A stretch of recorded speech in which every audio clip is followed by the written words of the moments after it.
point of impact was right here, and we don't have anything on Sentry Mode. This is ridiculous.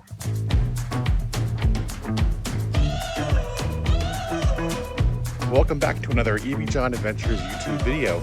You join me here for a quick one where we're going to correct an issue that came from the factory on my 2024 Tesla Model S, and we're going to correct it with this right here. So I had an issue the other day where I found out that someone had damaged my fog light. If we look right here, the fog light is loose, and when I go over bumps, the light shakes and shimmies when the fog lights are on. So I'm running right now with the fog lights off, and I'm getting this repaired by having the upper mounts behind here, new adhesive being added on, so that way the mount will be secure in here. But you can't see it in this light, but there is evidence here of a small impact. And when I went into Sentry Mode, I couldn't find any evidence of it at all. And here in the Model Y, if I pull up the Dashcam app and I go into Sentry Mode, which it'll load in just a second as the car warms up. So if I go here into the list of events and I choose Sentry, you can see here, today is April 9th, and I only have Sentry events really back to April 3rd. So I only have a few days of events. And by the time I realized that my fog light out front was damaged, and I went back to check this, all the evidence had been erased. And it's been erased because the thumb drive that came with the car, which goes in the glove box, and all Teslas come with this, was too small. It was 128 gigs, and that just isn't enough to hold a lot of storage in addition to all the other dash cam footage that we have. We're going to correct that today with this SanDisk 1 terabyte hard drive that I picked up on Amazon. I'll throw a link in the description. This is a super small SSD, and it's a SanDisk Extreme, so it's meant for temperature, vibration, and lots of writes and rewrites, which is perfect for my application here in the car.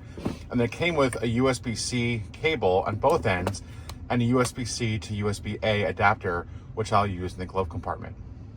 Installing it is super easy. I'll just use my sexy knob here to open the glove box, and then we can go in the glove box. Now, I happen to have, in addition to the obligatory straws and napkins, and I also keep a couple of Teslas in case I see any similar Teslas at superchargers.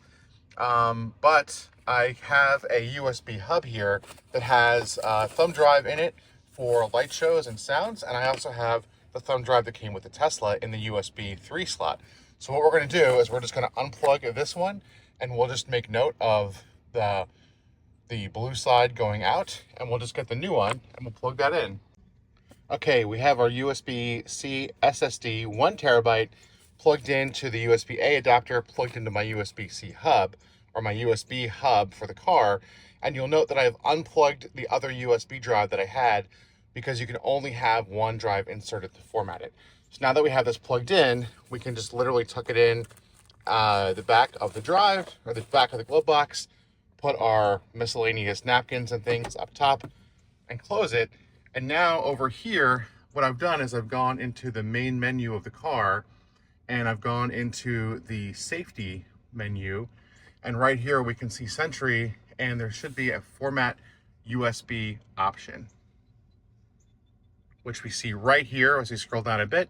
So I'll go ahead and say format the drive. It just gives me a warning that it's going to erase everything, which I'm good with. So we'll go ahead and hit format, and it's a success, and we can instantly see we have 931.5 gigabytes of data available to us, which is perfect. So now we should have no problem saving a whole bunch of events. Whenever the next thing happens, we'll be prepared to see who did it and where and when it happened. And there you have it, a super fast and easy Tesla mod. Go ahead and do yourself a favor, get yourself a big SSD and install it today. It'll save you if anything ever happens to your Tesla when it's parked and your factory storage is full. Anyway, this was so fast to install, the Amazon guy is still in my neighborhood, hasn't even left, and he delivered it maybe just 10 minutes ago. Anyway, thanks so much for watching, and I'll catch you on another one again soon.